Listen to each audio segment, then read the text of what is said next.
So the topic of this panel is the world is getting smarter. You can have a debate about the fact if human beings are getting smarter or not, but it's definitely true that the world is getting smarter in terms of the objects in it. And this whole Internet of Things or Internet of Everything, whatever you want to call it, is not necessarily new. We've been talking about this for well over a decade, but it seems like now with broadband penetration, smartphone apps getting better and smarter and more capable, that it seems like finally this is really happening. So you see a lot of hardware startups from all over the world popping up. I'm very glad that you could all join us because you're all from different areas all over Europe, which is awesome. And we did a post on Tech.eu recently about some exciting hardware startups, and 3 out of 4 we got, and LaMetric for some reason we missed. But we're going to do a quick round of introductions, so just so you know what these guys are doing, and they all brought their products as well, so they can actually show them off. So why don't we start with you, Alish? Well, thank you. It's great to be here in Istanbul. So I have a CubeSensor. I come from CubeSensors. These are small, beautiful devices that measure everything about the indoors.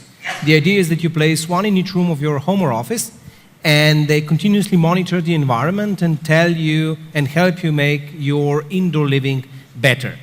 We can do a lot of fun stuff. We can tell you when your bedroom is comfortable, when your kid's room is healthy. We can even tell you when your office is in high risk of flu virus transmission. So these are CubeSensors. Thank you. James? Yeah, so we're at Airtame, and we have a HDMI dongle. I think you can see it in the screens on the side there.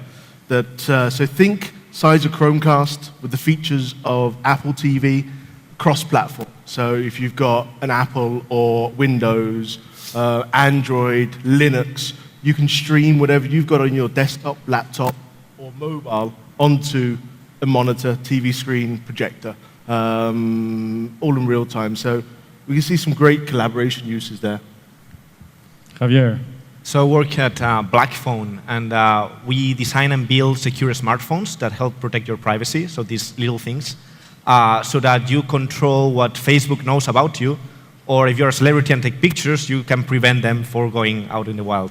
So it's more recent news. And also worth noting, Javier, before Blackphone was at Geeksphone, which is part of the joint venture that does Blackphone. But he, even at a very young age, I think you were 15 when you started, brought the first Android phones to Europe, worked on a prototype Firefox OS device. So you've been in the smartphone making game for a while. Yeah, even quite a while. At such a young age. So.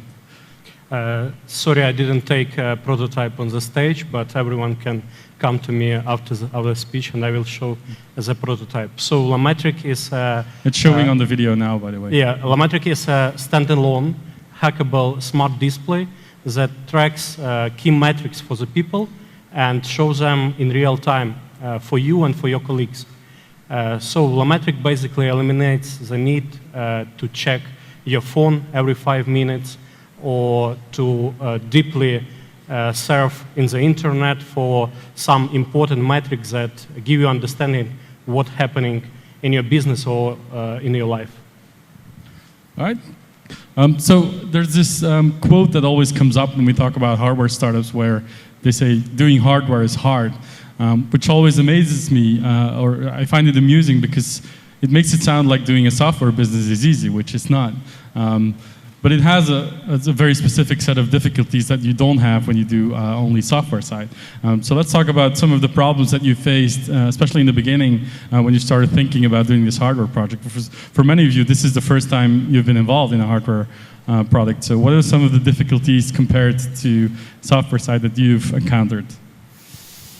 Well, one of the biggest challenges is that when you are making a consumer-grade product like this, you get measured and compared to the big boys like Apple's, Dell's, Logitech's, and the guys who have several thousands of engineers available, a lot of working capital, access to the manufacturers, while you have like zero capital, maybe 1 or 2 or 3 engineers, and you try to make the product which, at the end of the day, consumer compares to something that's rolled out in billions.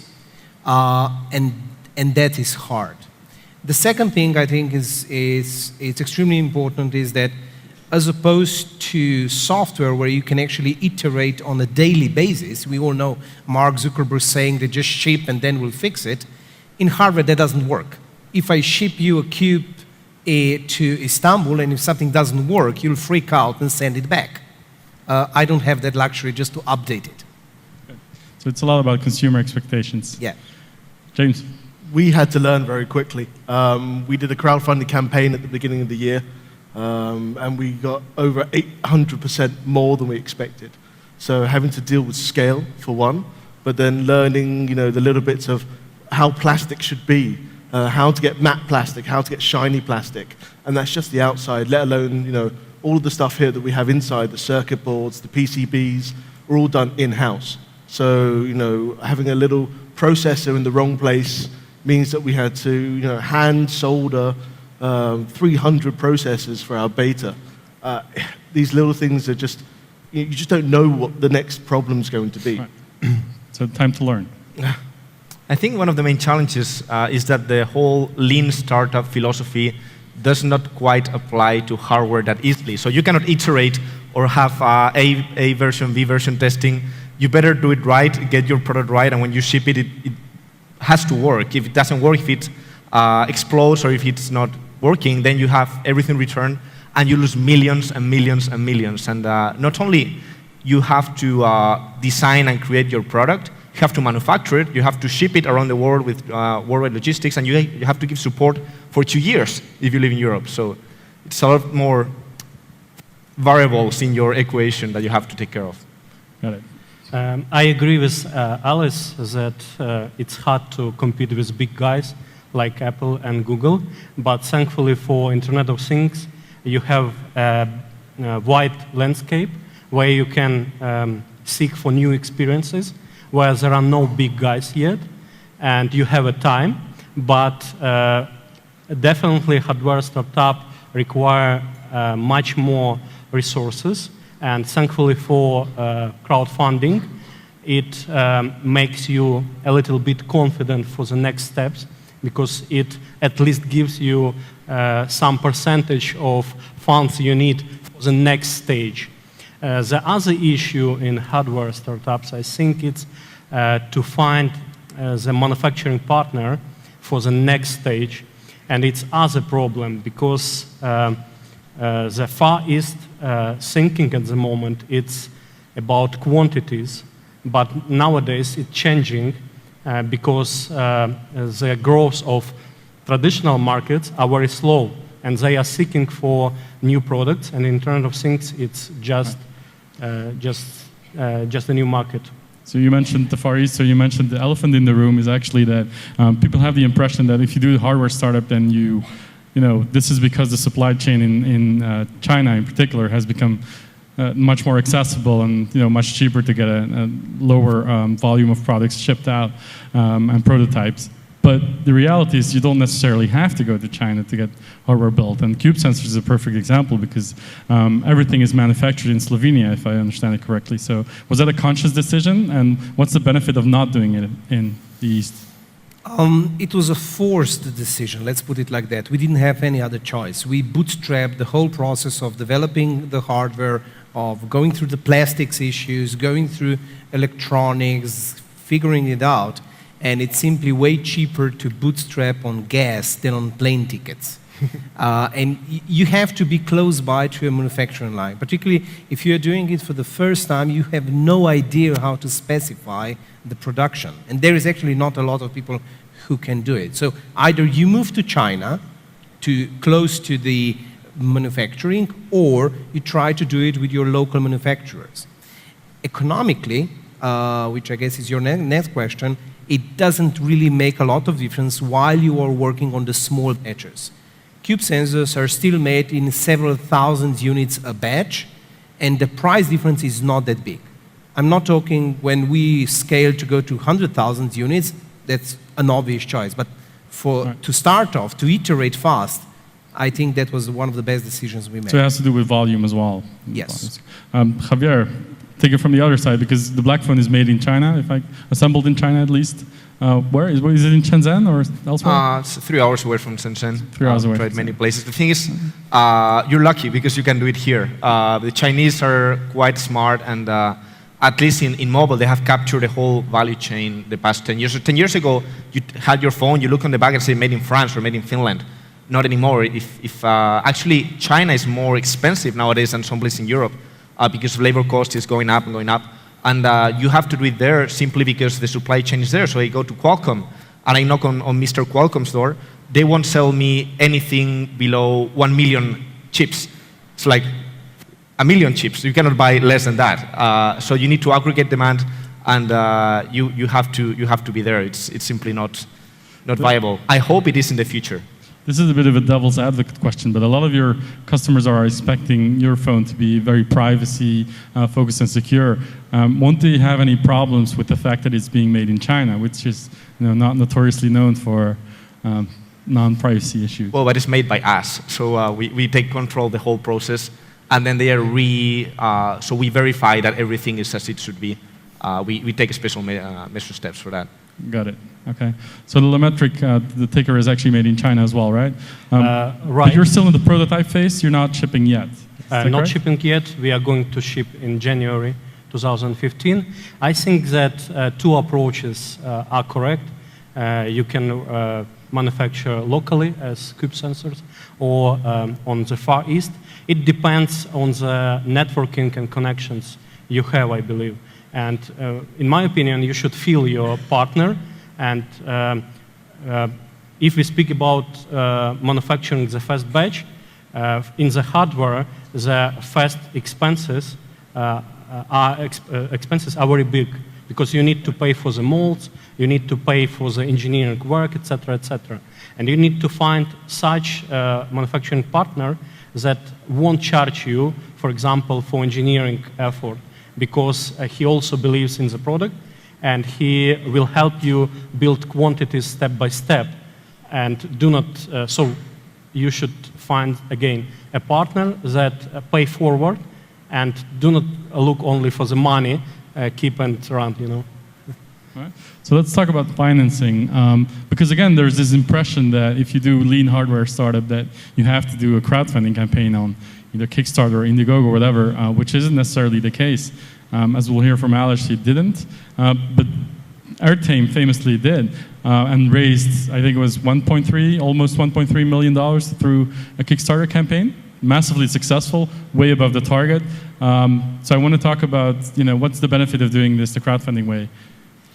Crowdfunding is great because it allows people to, to see if there is a valid need for the product, and you can gather feedback really quickly. The video I think you've seen here today was the very first Indiegogo video. We've changed so much since then. Asking what features we add in. Does this make sense? Does that make sense? It allowed us to really gain momentum and get it out to a lot of people very quickly, and also give us enough money to start on the production and research and development that allowed us to take it to where it is now. So it's a customer feedback loop even before they're customers. Yeah. So they helped shape the product in a way. We relied heavily on them. Having dual band Wi-Fi and all these bits that we wanted to have, we didn't know how important it was. So for us, it really helps us move forward. Right. So these are the positive sides of doing a crowdfunding campaign. I want to hear from you, because you also did a crowdfunding campaign that was very successful. $300,000, I think you raised, also through Kickstarter, Indiegogo? It was Kickstarter. It's around 370,000. Okay. So I want to talk about the negative, experiences that you had with crowdfunding, if any. I think that crowdfunding gives answers in the first place. So basically, it gives you understanding if market exists. Sorry. If market exists, because Internet of Things, it's new market. Mm-hmm. And you should understand if market exists at the first place. And crowdfunding give users answer. The second one, you realize your sales channels, future sales channels. You realize your marketing and PR strategy. And you are more confident, and your investors are more confident for the next steps.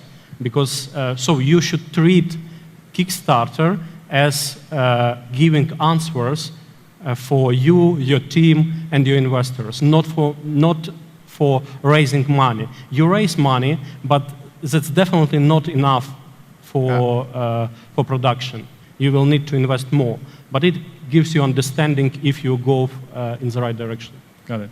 I sometimes wonder whether the big consumer electronics companies of today, such as Apple, would have done crowdfunding when they started, if they had the chance. Yeah. It's a question to ask. Alice, you famously didn't go the crowdfunding route. Was that a conscious decision? Why not? No, again, it was forced one. At the time when we wanted to launch, Kickstarter did not allow a non-US companies to go online. So what we did a bit of pre-ordering on our own page, but what really helped us is basically within a year we won 2 of the largest hardware competitions, which is the Launch Festival Best Hardware Award and TechCrunch Disrupt Hardware. We took both first prizes, and that basically gave us the exposure and direct orders.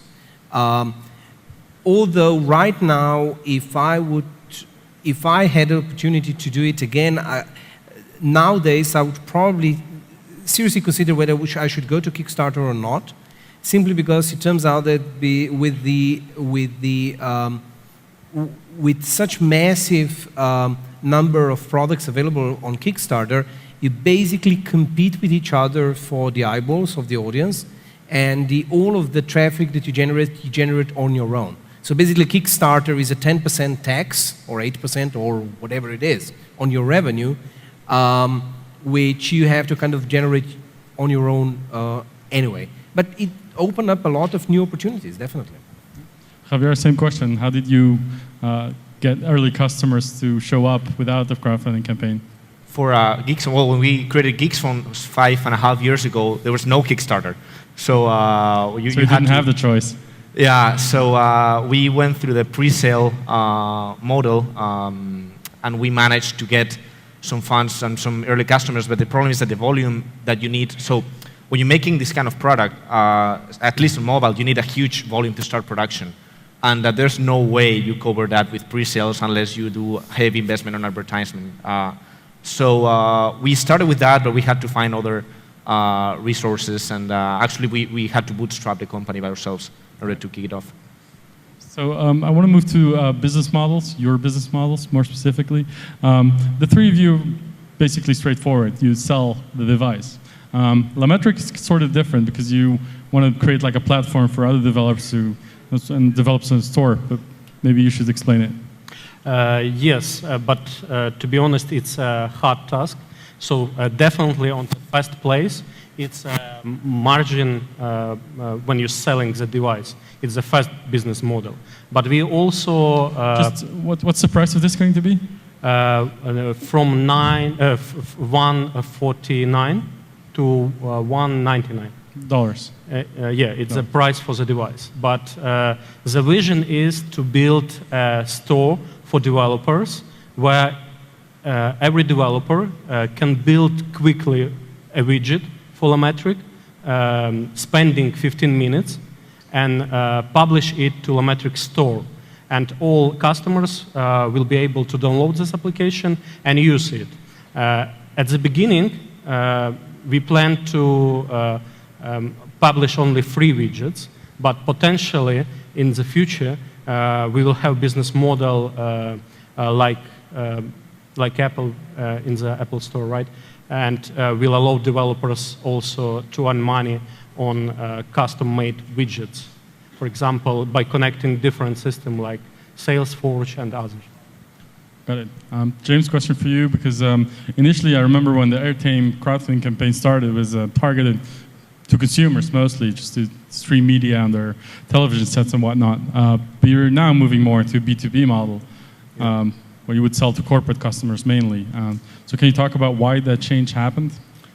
It was also during the crowdfunding campaign. We had a load of different customers coming through, and we saw some large bulk orders going through. And we started realizing, what is this, and why do they really want it? And we then started focusing around these particular things of we can change how a meeting works. We realized instead of actually dealing with the one TV that you're in your home that you use maybe for 3 to 6 hours. Let's then deal with the 6 or 7 other monitors that you deal with for the majority of your day. Yeah, so I think it was the 40 devices that were ordered to a turkey farm in Ohio that made us go, okay, let's look at it more.